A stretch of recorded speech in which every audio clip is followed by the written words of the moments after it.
नमस्कार, मेरा नाम प्रशांत रघुवंशी है और आपके अपने YouTube चैनल पर हम सारे लोगों का स्वागत है। तो आज हम लोग बहुत ही छोटे से वीडियो में नर्व इम्पल्स कंडक्शन स्टडी करने वाले हैं।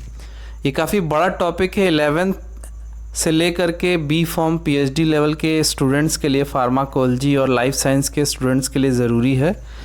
इसको मैं बहुत ही कंसाइज वे में जो इम्पोर्टेंट पॉइंट है बताने की कोशिश करूँगा, ताकि एक बेसिक आइडिया हो जाए आपको कि नर्व के अंदर जो ब्रेन की नर्व सेल होती है उनके अंदर एग्जैक्टली क्या होता है।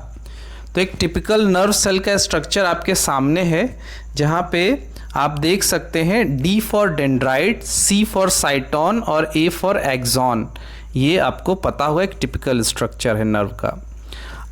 तो एक्सॉन के अंदर जो नर्व का इम्पल्स का ट्रांसमिशन होता है, एक्चुअल में हमारी जो ब्रेन है वो सिर्फ एक ही लैंग्वेज को समझता है, वो है इलेक्ट्रिसिटी के फ्लो को। अब इलेक्ट्रिसिटी का फ्लो करने के लिए पोटेंशियल डिफरेंस होना चाहिए। पोटेंशियल डिफरेंस क्या होता है? किसी भी दो पॉइंट पे चार्जेस का एक्युमुलेशन अलग अलग रेशियो में होना चाहिए, जिससे उनके बीच में चार्जेस के डिफरेंस की वजह से एक पोटेंशियल क्रिएट होता है और लो पोटेंशियल से हाई पोटेंशियल की तरफ जो होता है वो इलेक्ट्रॉन का फ्लो होता है और हाई पोटेंशियल से लो पोटेंशियल के तरफ इलेक्ट्रिसिटी का फ्लो होता है। होपफुली ये बहुत ही बेसिक फिज़िक्स का रूल है जो आपको पता होगा। अगर ये चीज़ आपको समझ में नहीं आ रही है तो अभी आ जाएगी। तो चलिए आगे कंटिन्यू करते हैं। और यहाँ मैं एक चीज़ और बता दूँ, जैसे हम कोई चीज़ को देखते हैं या कोई साउंड सुनते हैं या कोई टेस्ट या कोई स्मेल हमको महसूस होती है, तो ये सारी चीज़ें हमारे ब्रेन से कनेक्टेड है। हमारी नोज़, हमारे आईज़, हमारे ईयर्स, इन सब के थ्रू जो भी सिग्नल हमारे बॉडी में जाता है वो ब्रेन में सिर्फ एक ही लैंग्वेज में कन्वर्ट हो जाता है, वो है इलेक्ट्रिकल इम्पल्स की लैंग्वेज। तो उसी लैंग्वेज को हम समझने की कोशिश करेंगे कि एग्जैक्टली ब्रेन में क्या होता है, नर्व सेल में क्या होता है। जो लोग इस टॉपिक को कभी नहीं पढ़े हैं उनको भी ये समझ में आए, ये मेरी कोशिश रहेगी। तो ये एक जनरल नर्व की सेल है। आप देख सकते हैं जो बीच का C वाला पोर्शन है जिसको साइटोन कहते हैं, इसी में प्रोसेसिंग होता है। D जो लिखा हुआ है इनको डेंड्राइट कहते हैं। इनके ज़रिए कहीं और से इम्पल्स चल करके साइटोन के पास या सेल बॉडी के पास आता है। और ये जो पाइप जैसा स्ट्रक्चर मैंने बनाया है दैट इज़ A एक्सॉन कहते हैं। इसके थ्रू इम्पल्स कहीं और दूसरे नर्व या किसी ऑर्गन में जाता है।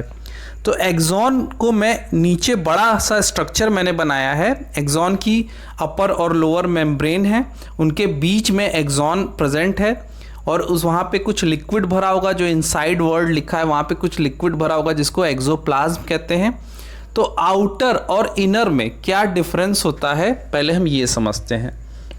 एक्सॉन के आउटर साइड में सोडियम आयन बहुत ज़्यादा होते हैं, Na+ ज़्यादा होते हैं, देखिए मैंने लिख दिया है, ठीक है। और इन साइड में यानी कि दोनों मेम्ब्रेन के बीच में जो एक्सोप्लाज्म होता है उसमें पोटेशियम आयन ज़्यादा होते हैं। होपफुली आपको ये समझ में आ रहा होगा। ये सिंपली आपको याद रखना है कि एक्सॉन के बाहर, दोनों साइड, बाहर के साइड में सोडियम ज़्यादा होंगे और अंदर पोटेशियम ज़्यादा होंगे। और जो मेम्ब्रेन होती है जो कि आउटर और इनसाइड को अलग कर रही है, ये मेम्ब्रेन एक नॉर्मल कंडीशन में, अभी कोई इम्पल्स नहीं आया है, ठीक है, तो रेस्टिंग स्टेट में है, तो इम्परमिएबल होती है सोडियम के लिए और परमिएबल होती है पोटेशियम के लिए। और अंदर सेल के अंदर, मतलब एक्सॉन के दोनों लेयर के अंदर पोटेशियम ज़्यादा है और बाहर सोडियम ज़्यादा है, ठीक। और तीसरी बात आपको क्या याद रखनी है कि ओवरऑल पॉजिटिव चार्ज बाहर बहुत ज़्यादा होता है, अंदर बहुत कम होता है। तो बाहर के कंपैरिजन में, यानी आउटसाइड के कंपैरिजन में, इनसाइड का पोटेंशियल माइनस में रहता है एक्सॉन का, ठीक है। होपफुली ये आपको समझ में आ रहा होगा। अब अगले पेज पे चलते हैं। अब एक इम्पल्स आया, ये सर्कल से मैंने रिप्रेजेंट किया है, एक इम्पल्स आया, ठीक है। ये इम्पल्स जो है पॉइंट A को हिट किया। ये इम्पल्स क्या होता है? इम्पल्स एक तरह का थ्रेशोल्ड होता है। थ्रेशोल्ड क्या होता है? वो मिनिमम वैल्यू जिस पे कोई खास चैनल ओपन हो जाए। तो अभी हमने पढ़ा कि सोडियम के लिए इम्परमिएबल थी मेम्ब्रेन। जैसे ही एक मिनिमम थ्रेशोल्ड जितना रिक्वायर्ड है उसका इम्पल्स आएगा, ये इम्पल्स कुछ भी हो सकता है, ये साउंड वेव हो सकती है, अगर ईयर की नर्व है, ये अगर ऑल्फैक्टरी नोज़ की नर्व है तो ये कोई स्मेल हो सकता है। स्मेल क्या होता है? छोटे छोटे वॉलेटाइल पार्टिकल होते हैं केमिकल्स के, जिनको हम महसूस करते हैं अपने स्मेल पावर के थ्रू। तो अगर आइज़ की नर्व है, रेटिना है, तो ये लाइट का इम्पल्स हो सकता है, ठीक है, विजुअल लाइट का। तो आप ये समझ रहे होंगे होपफुली। अगर ये ना समझ में आए ये वीडियो तो आप कमेंट सेगमेंट में बताइएगा, मैं आपको और डाउट क्लियर करूँगा। आप मेरा नंबर लेकर के मुझसे कांटेक्ट भी कर सकते हैं।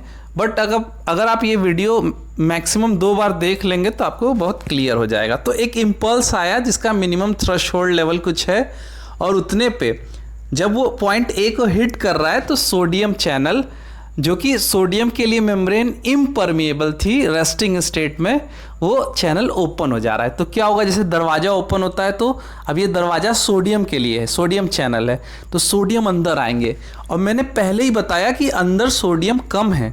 इनसाइड जो है, फिर से पुराने पेज पे चलते हैं, देखिए इनसाइड जो है सोडियम जो है वो कम है, पोटेशियम ज़्यादा है, और आउटसाइड सोडियम ज़्यादा है, ठीक है, इनसाइड सोडियम कम है। तो जब ये ओपन होगा चैनल तो सोडियम जो आउटसाइड ज़्यादा है वो तेज़ी से अंदर आने लगेगा, ठीक है। तो क्या होगा ऐसे में?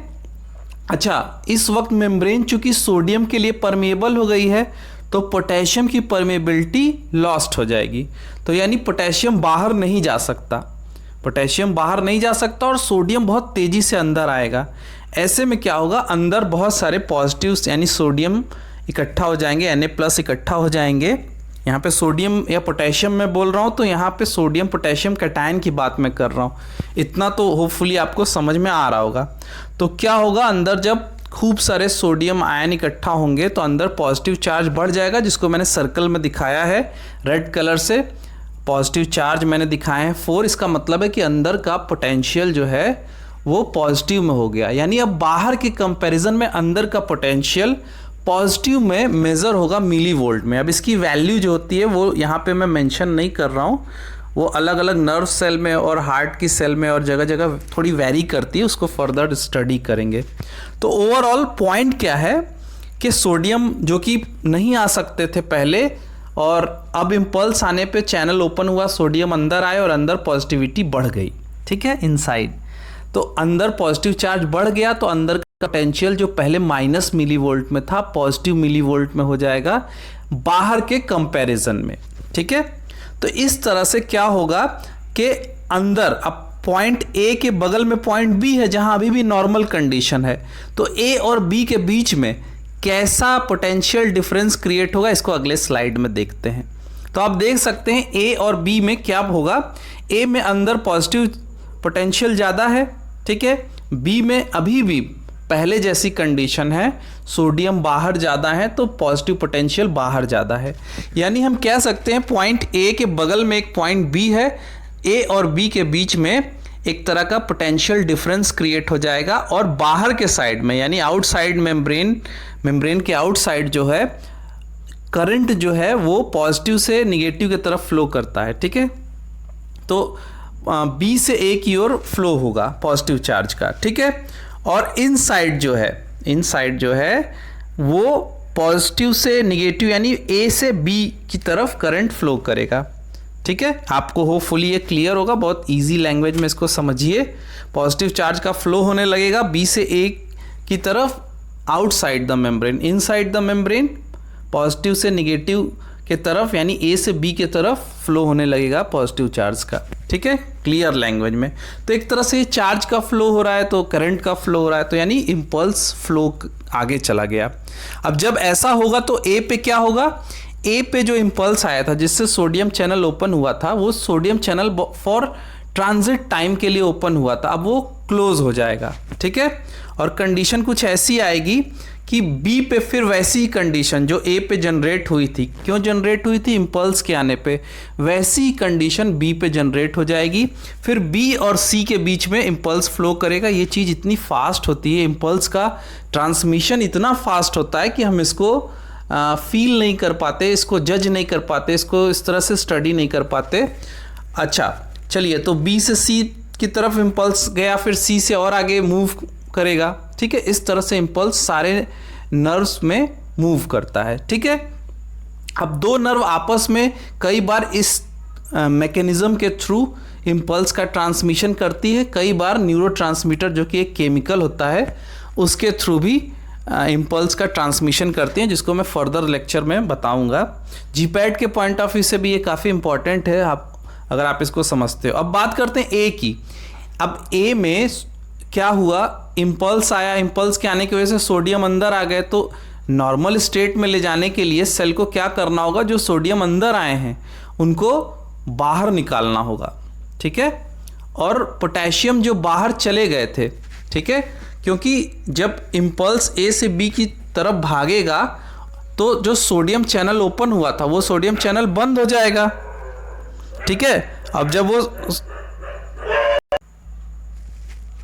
तो क्या होगा कि उस वक्त जब सोडियम चैनल बंद हुआ था तो उस वक्त फ्रैक्शन ऑफ टाइम के लिए पोटेशियम चैनल ओपन हो गया था और पोटेशियम बाहर चला गया था। तो इस वक्त कंडीशन क्या है कि अंदर का पोटेशियम बाहर जा चुका है और सोडियम ज़्यादा अंदर आ चुका है। पोटेशियम कब बाहर गया था, जब फिर से बैक स्लाइड में चलते हैं, जब ये इम्पल्स आया था सोडियम अंदर आया था, सोडियम अंदर आने से अंदर पॉजिटिव चार्ज ज़्यादा हो गए थे। फिर क्या हुआ था, जब ये मूवमेंट हो रहा था, मतलब ए से बी की तरफ इम्पल्स जा रहा था, तो सोडियम चैनल बंद हो गया था। इस वक्त अंदर के पॉजिटिव चार्ज को कम करने के लिए अंदर पोटेशियम ज़्यादा रहता है, वो बाहर चला गया था।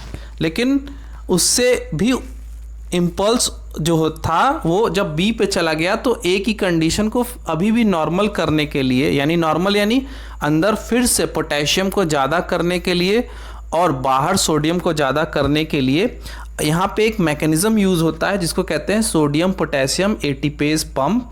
ये एटीपी यानी कि एनर्जी का यूज़ करके क्या करता है, अंदर जो सोडियम ज़्यादा हो गए थे उनको बाहर फेंक देता है। ये 3 सोडियम को बाहर फेंकता है और जो बाहर सोडियम चले गए थे उनको अंदर लेता है, यानी कि 2 पोटेशियम को ये अंदर लेता है। सोडियम को बाहर फेंक रहा है और पोटेशियम जो बाहर चले गए थे उनको अंदर ले रहा है।